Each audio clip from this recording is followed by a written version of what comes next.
வணக்கம். எஸ்ஏஐஎஸ் அகாடமிக்காக வெங்கடேஷ்குமார். ஸோ இப்போ தான் வந்து பார்த்தீங்கன்னா குரூப் 2A ரிசல்ட்டு வெளிவந்திருக்கு. சரிங்களா, வந்து சில தினங்களே ஆச்சு. நெக்ஸ்ட் திங் வந்து பார்த்தீங்கன்னா குரூப் 2A உடைய மெயின்ஸை நோக்கி ஓடணும். சிலருக்கு வந்து 2A மட்டும் தான் கிளியர் ஆகிருக்கும், சிலருக்கு 2A ரெண்டுமே கிளியர் ஆகிருக்கும். 2க்கு இப்போ இந்த வருஷம் தனி மெயின்ஸு, 2Aக்கு தனி மெயின்ஸ் தான். சரிங்களா, 2 வந்து பார்த்தீங்கன்னா டிஸ்கிரிப்டிவ் டைப், எழுத்து முறை, லாஸ்ட் டைம் நடந்த மாதிரியே. குரூப் 2A வந்து ஒரு புது முறை அறிமுகப்படுத்தியிருக்காங்க. அது என்ன, சிபிடி, கம்ப்யூட்டர் பேஸ்ட் டெஸ்ட். இப்போ சென்ட்ரல் கவர்மெண்ட் எக்ஸாம்லாம் நடக்குதுங்களா, இப்போ ஜெயிலர் தேர்வு கூட நடந்துச்சு. இந்த தேர்வுகள்லாம் கம்ப்யூட்டர் பேஸ்ட் முறையில் நடந்துச்சு. அந்த முறையில் தான், அது கொள்குறி வகை, அதாவது அப்ஜெக்டிவ் டைப்பில் தான் வந்து குரூப் 2A உடைய மெயின்ஸ் நடக்க போகுது. கொஸ்டின்ஸ்லாம் சொல்லிட்டாங்க, 200 கொஸ்டின்ஸ், 3 மணி நேரம். இந்த மாதிரி எக்ஸாம் சிலபஸ் பேட்டர்னை பற்றி நிறைய பேர் எக்ஸ்பிளைன் பண்ணியிருப்பாங்க. ஸோ இந்த வீடியோ எதுக்கு அப்படின்னு பார்த்தீங்கன்னா, குரூப் 2Aவுக்கு ஸ்பெசிஃபிக்காக நம்ம ஒரு டெஸ்ட் சீரிஸ் ப்ரொவைட் பண்ணுறோம். ஏன்னா நம்ம ப்ரொவைட் பண்ணுறோங்கிறத விட த திங் இஸ், இப்போ ஒரு குரூப் 2 ப்ரிலிம்ஸ் நீங்கள் 2A ப்ரிலிம்ஸ் கிளியர் பண்ணியிருக்கீங்கன்னா பயங்கரமாக முயற்சி செஞ்சு தான் கிளியர் பண்ணியிருப்பீங்க. சரிங்களா? ஸோ அதனால் நான் உங்கள்கிட்ட சொல்கிற விஷயம் என்ன அப்படின்னு பார்த்தீங்கன்னா, first practice makes you clear. Group 2A mains நீங்கள் கிளியர் பண்ணணும் அப்படின்னு பார்த்தீங்கன்னா கண்டிப்பாக நீங்கள் வந்து என்னன்னா நிறைய டெஸ்ட்டை ப்ராக்டிஸ் பண்ணணும். ப்ரிலிம்ஸ்க்கு நீங்கள் நிறைய நம்பர் ஆஃப் டெஸ்ட்டை ப்ராக்டிஸ் பண்ணனால தான் நீங்கள் கிளியர் ஆகிருக்கீங்க. சார் 2A ரெண்டுமே கிளியர் பண்ணியிருக்காங்கன்னா அவங்களுடைய ப்ராக்டிஸ் உங்கள் லெவலை விட கொஞ்சம் அதிகம். அதனால தான் அவங்களுக்கு தேர்வில் கடினமாக எதையுமே ரொம்ப ஃபீல் பண்ணியிருக்க மாட்டாங்க. சரிங்களா, நல்லா படிச்சிருப்பாங்க, ஆனால் அவங்களாம் கிளியர் ஆகலைன்னா காரணம் என்ன, ப்ராக்டிஸ் பத்தலை அப்படிங்கிறது தான். ஸோ அப்படின்னா குரூப் 2A மெயின்ஸை பொறுத்தளவுக்கு சிபிடி மாடலில் அந்த டைமை ஃபிக்ஸ் பண்ணி 180 நிமிஷத்தை ஃபிக்ஸ் பண்ணி ப்ராக்டிஸ் பண்ணியிருந்தால் மட்டும்தான் உங்களால் கிளியர் பண்ண முடியும். ஸோ எக்ஸாம் பேட்டர்னை சொல்லிட்டாங்க, 100 GS கொஸ்டின், அதுக்கு வந்து என்ன சிலபஸ்ங்கிறதை விவரிச்சிட்டாங்க. அதுக்கப்புறம் 40 வந்து ரீசனிங் கொஸ்டின்ஸ், இன்டெலிஜென்ஸ் கொஸ்டின்ஸ்னு சொல்லுவாங்க. ரீசனிங் தான் அதிகமான வெயிட்டேஜ் கொடுத்துருக்காங்க. சரிங்களா, அடுத்தது வந்து பார்த்தீங்கன்னா 60 கொஸ்டின் வந்து லாங்குவேஜ். தமிழ் ஸ்டூடெண்ட்ஸ்க்கு தமிழ், இங்கிலீஷ் ஸ்டூடெண்ட்ஸ்க்கு இங்கிலீஷ், 2 லாங்குவேஜ் ப்ரிப்பேர் பண்ண வேண்டிய அவசியம் வராது. இந்த 200 கேள்வியுமே கம்ப்யூட்டர் பேஸ்ட், உங்களுடைய கணினி திரையில் வந்து கேள்விகள் காண்பிக்கப்படும். அந்த கேள்வியில் நீங்கள் வந்து ஆப்ஷன் செலக்ட் பண்ணி தான் சூஸ் பண்ணணும். சரிங்களா, ஸோ நம்ம டிஎன்பிசி எக்ஸாம் வந்து அடுத்த லெவலுக்கு ட்ராவல் ஆகிட்டு இருக்கு டிஏல. இதனால் வந்து ரிசல்ட் கூட வேகமாக வெளியே வர்றதுக்கு சான்ஸ் இருக்குது. ஸோ முதல் நீங்கள் இந்த சிபிடி டெஸ்ட் எழுத போகிறீங்க அப்படின்னா கண்டிப்பாக ப்ராக்டிஸ் பண்ணாமல் போகாதீங்க, தயவு செஞ்சு ப்ராக்டிஸ் பண்ணிட்டு போங்க. ஸோ இந்த டெஸ்ட் சீரிஸ் எக்ஸ்பிளைன் பண்ணுறதுனால எங்கள்கிட்டயே டெஸ்ட் சீரிஸ் வாங்க அப்படின்னா சொல்ல கிடையாது. புரிஞ்சுங்களா, இந்த திங்கஸ் எங்கேயாவது ஒரு இடத்துல ஈவன் இலவசமாக கிடைக்கக்கூடிய டெஸ்ட்டையாவது ப்ராக்டிஸ் பண்ணுங்க. இன்டர்நெட்டில் நிறைய டெஸ்ட் வந்து இலவசமாகவும் இருக்குது. ஆனால் என்னன்னா அதுக்கு ஒரு லேப் இருக்கும். ஷெட்யூல்டாக இருக்குமான்னு கேட்டால் ஷெட்யூல்டாக இருக்காது. டிஎன்பிஎஸ்சிக்கு ஈக்குவலான டஃப்னஸ் இருக்கும். கம்ப்ளீட் சிலபஸ் கவர் ஆகிருக்குமா அப்படின்னா கவர் ஆகிருக்காது. ஆனால் என்ன, சிபிடியை பற்றி தெரிஞ்சுக்கணும்னா ப்ராக்டிஸ் சம்வேர் எல்ஸ், ஏதோ ஒரு இடத்துல ப்ராக்டிஸ் பண்ணுங்க. சரிங்களா, டெஸ்ட்டை எழுதிட்டு நீங்கள் போனீங்கன்னா இந்த மெயின்ஸ் வந்து கண்டிப்பாக உங்களுக்கு சுலபமாகத்தான் இருக்கும். நெக்ஸ்ட் வந்து 40 கொஸ்டின் ரீசனிங் கொஸ்டின் கொடுத்துருக்காங்க இல்லையா, ஆப்டிடியூட் கொஸ்டினை விட ரீசனிங் கொஸ்டின் சால்வ் பண்ணுறதுக்கு டைம் அதிகமாக கன்சியூம் பண்ணும். அப்படின்னா கொடுத்துருக்க நேரத்துக்குள்ள 40 கொஸ்டினையும் நம்ம வந்து சால்வ் பண்ணி ப்ராக்டிஸ் பண்ணால் மட்டும்தான் தேர்வில் நேர பற்றாக்குறை அப்படிங்கிறது இருக்காது.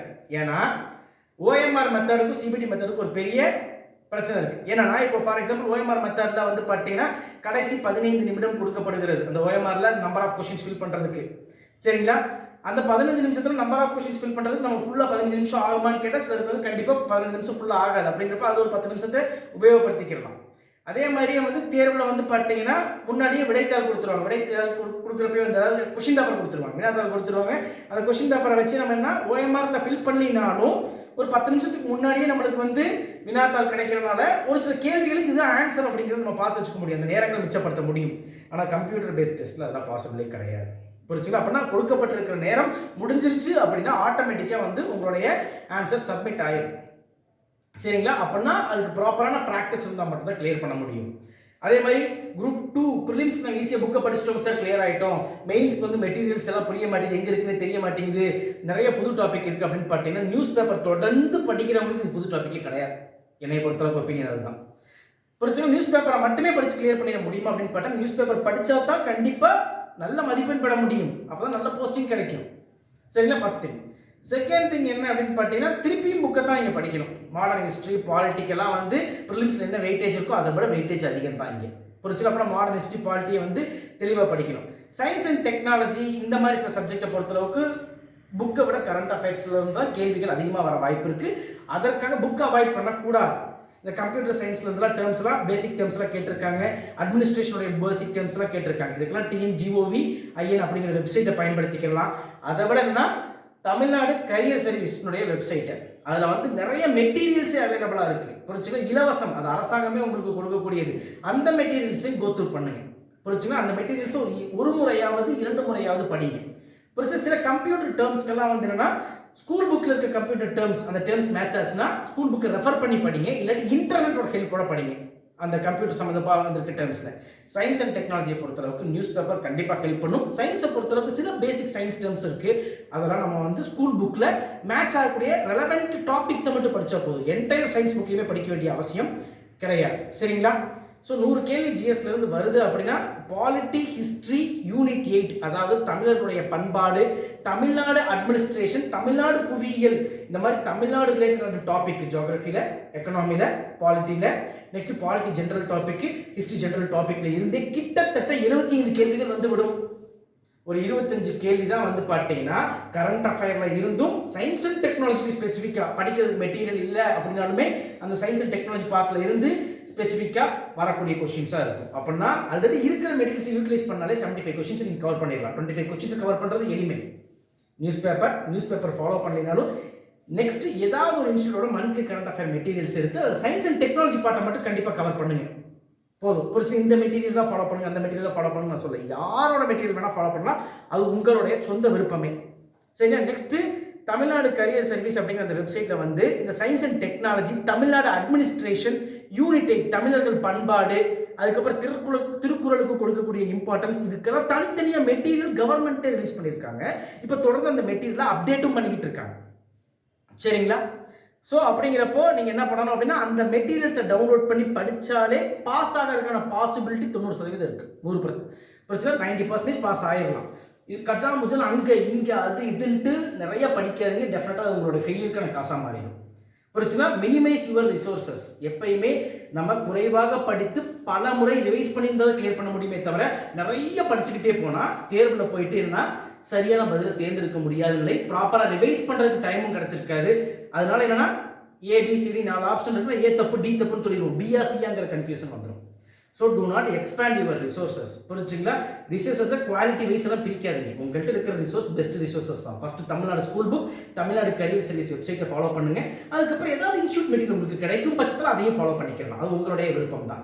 ஆனால் டெஸ்ட் கண்டிப்பாக ப்ராக்டிஸ் பண்ணுங்க, டெஃபினெட்லி அப்போ தான் உங்களால் கிளியர் பண்ண முடியும்.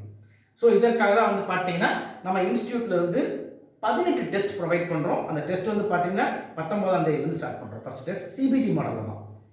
சரிங்களா? ஆன்லைனில் இருக்கக்கூடிய மாணவர்களுக்கு லிங்க் அனுப்பிடுவோம், அந்த லிங்க்ல டெஸ்ட் எழுதி சப்மிட் பண்ணிக்கலாம். அதுவே இங்கே இருக்கக்கூடிய மாணவர்கள் வந்து பார்த்தீங்கன்னா இங்கே வந்து தேர்வு எழுத வேண்டியது இருக்கும். சரிங்களா? எங்களுடைய கணினிலேயே எழுத வேண்டியது இருக்கும், கணினி முறையிலேயே. தேர்வு முடிச்ச உடனேயே தேர்வுக்கான விளக்கம், அதாவது எக்ஸ்பிளனேஷனை பிடிஎஃபாக கொடுத்துருவோம். புரிச்சுங்களா? ப்ளஸ் இங்கே வரக்கூடிய ஸ்டூடெண்ட்டுக்கு வந்து பார்த்தீங்கன்னா அதை பிரிண்ட் அவுட்டும் எடுத்து கொடுத்துருவோம் எக்ஸ்பிளனேஷனை. சில டாபிக்ஸ் எல்லாம் வந்து பார்த்தீங்கன்னா அப்சல்யூட்டாக புக்லேயே கவர் ஆகாது. புக்கில் நீங்கள் இந்த மாதிரி டாபிக்ஸை பார்த்துருக்க முடியாது. அப்படிப்பட்ட சில விஷயங்களுக்கு நாட் என்டையர் மெட்டீரியல், எதெல்லாம் ஸ்கூல் புக்கில் இல்லாத விஷயங்களோ அது எல்லாத்தையுமே, இப்போ கவர்னன்ஸ் பற்றின விஷயங்கள தெளிவாக இல்லை, ஸ்கூல் புக்கில் நிறைய இல்லை. புரிச்சுங்களா? அதெல்லாமே வந்து கரண்ட் அஃபேர்ஸ்குள்ள தான் இருக்குது. அந்த கவர்னன்ஸ் பற்றின மெட்டீரியல், சயின்ஸ் அண்ட் டெக்னாலஜியில் இருக்க சில விஷயங்கள்லாம் இங்கேயே நாங்கள் வந்து பிடிஎஃப் ஆகவும் மெட்டீரியல் அதே மாதிரி பிரிண்ட் அவுட் காப்பியாகவும் ஹார்ட் காப்பியாகவும் கொடுத்துருவோம். சரிங்களா? இதில் ஓரிரு டெஸ்ட்டுக்கு வந்து கம்ப்ளீட் மெட்டீரியல் செட்டும் ப்ரொவைட் பண்ணுவோம். ஸ்கூல் புக்கில் இருக்க கண்டென்ட் ஸ்கூல் புக்கில் தான் கவர் பண்ணுவோம், ஸ்கூல் புக்கில் இல்லாத கண்டென்ட் மட்டுமே கொடுக்கப்படும். புரிச்சுங்களா? மொத்தம் 18 டெஸ்ட் திட்டமிட்டிருக்கிறோம். இது school book, outside material, current affairs எல்லாத்தையுமே இணைத்து கொடுக்கப்பட்டிருக்கிறது. சார் தமிழும் இங்கிலீஷை பொறுத்தளவுக்கு 6th to 12th புக் வரைக்கும் சொல்லப்போனால் இங்கிலீஷில் கிராமர் பாட்டம் மட்டும் தான் கொடுத்துருக்காங்க, தமிழில் இலக்கண பகுதியை மட்டும் தான் கொடுத்துருக்காங்க. இந்த இலக்கணத்தை 6வது முதல் 10வது புக் அப்படின்ட்டு அசால்ட்டாக விட்டுறாங்க. ஏன்னா அங்கே எஸ்எஸ்எல்சி ஸ்டாண்டர்ட் தான் கொடுத்துருக்காங்க. 6th to 10th புக்கு தரவாக படிங்க, 2 முறை 3 முறை ரிவைஸ் பண்ணுங்க. 11th and 12th book at least தெரிஞ்சு வச்சுக்கோங்க, ஒரு முறையாவது படித்து வச்சுக்கோங்க. சரிங்களா? நாட் என்டையர் லெசன், இலக்கணம் தொடர்பான விஷயங்களை மட்டும் ஃபாலோ பண்ணால் போதுமானது. கிராமர்லேயும் அதே தான். இங்கிலீஷ் கிராமர் நீங்கள் திருப்பி ப்ராக்டிஸ் பண்ணிகிட்டே இருந்தால் தான் எரர் ஃப்ரீயாக உங்களால் ஆன்சர் மார்க் பண்ண முடியும். ஒரு சின்ன ப்ராக்டிஸ் இல்லாமல் எனக்கு கிராமர் தெரியும் சார்னு போனீங்கன்னா கேர்லெஸ் மிஸ்டேக்ஸ்லேயும் நிறைய மார்க்ஸ் போயிடும். ஒரு சின்ன அப்படி கேர்லெஸ் மிஸ்டேக்ஸ் வரக்கூடாது அப்படின்னா குறைந்தபட்சம் ஒரு 10 தேர்வுகளாவது ஜென்ரல் இங்கிலீஷ் எழுதி பார்க்கணும். டாபிக் வைஸாக ஒரு 5-6 டெஸ்ட்டாக எழுதி பார்க்கணும், ஃபுல் டெஸ்ட் ஒரு 10 டெஸ்ட்டாக எழுதி பார்க்கணும். அப்போ தான் வந்து பார்த்தீங்கன்னா எரர் ஃப்ரீயாக 60 கொஸ்டின் இங்கிலீஷ்லேருந்து வருதுன்னா உங்களால் 55 கேள்விக்கு மேலே எடுக்க முடியும். ஏன் 60 கேள்வியை கூட எடுக்கலாம். இலக்கணமும் அப்படித்தான். நிறைய ப்ராக்டிஸ் பண்ண தான் ஸ்கூல் புக்கில் இருக்கிற எல்லா இலக்கண பகுதிகளையும் 6வது முதல் 12வது வரை இருக்கக்கூடிய புத்தகம், முக்கியமாக ரொம்ப important 6th to 10th book, 11th and 12th விட்டுறக்கூடாது. அதையும் படிச்சிங்கன்னா கண்டிப்பாக லாங்குவேஜ் பார்ட் உங்களுக்கு வந்து ஹெல்ப் பண்ணிடும். ரீசனிங்கை பொறுத்தளவுக்கு RS அகர்வாலை ஃபாலோ பண்ணுங்கள், ரொம்ப ஈஸியாக இருக்குன்னா. RS அகர்வாலில் பேசிக்லேருந்து டாப் எண்ட் வரைக்குமே கொடுத்துருப்பாங்க. ஸோ இப்போ நம்ம டெஸ்ட்டில் வந்து பார்த்தீங்கன்னா மொத்தம் 18 டெஸ்ட் திட்டமிட்டுருக்கிறோம். இதில் வந்து 16 டெஸ்ட்டு, 10 டெஸ்ட் வந்து பார்த்தீங்கன்னா செக்ஷனல் டெஸ்ட்டாக இருக்கும், சிலபஸ் வைஸ் செக்ஷனல் டெஸ்ட்டாக இருக்கும். புரிச்சுங்களா? அதுக்கப்புறம் வந்து பார்த்தீங்கன்னா ஹாஃப் சிலபஸ் கவர் பண்ணுற மாதிரி, யூனிட் வைஸாக கவர் பண்ணுற மாதிரி ஒரு 2 டெஸ்ட் இருக்கும். அதுக்கப்புறம் ஒரு 5 மார்க் டெஸ்ட் இருக்கும், ஃபுல் சிலபஸும் கவர் பண்ணுற மாதிரி. சரிங்களா? ஒவ்வொரு டெஸ்ட்டுக்குமே என்ன டாப்பிக்கை நீங்கள் கவர் பண்ணணும், எந்த புத்தகத்தில் அதை படிக்க வேண்டிய ரெஃபரன்ஸ் மெட்டீரியல் என்ன, புரிச்சுங்களா, சோர்ஸ் என்ன அப்படிங்கிறது ஒவ்வொரு டெஸ்ட்டுக்குமே டிஃபைன் பண்ணியிருப்போம்.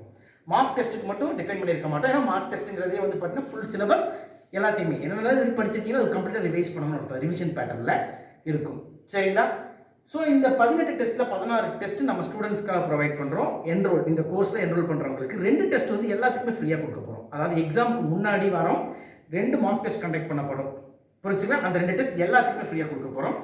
ஸோ சரியான வழியில் படித்து ப்ராப்பராக ரிவைஸ் பண்ணி இந்த எக்ஸாமை கிளியர் பண்ணுறதுக்கான பாசிபிலிட்டிஸ் உங்களுக்கு அதிகரிக்கணும், இந்த எக்ஸாமை கிளியர் பண்ணிக்கணும் அப்படின்னு ஆல் தி பெஸ்ட் சொல்லி விடைபெறுகிறேன். நன்றி, வணக்கம்.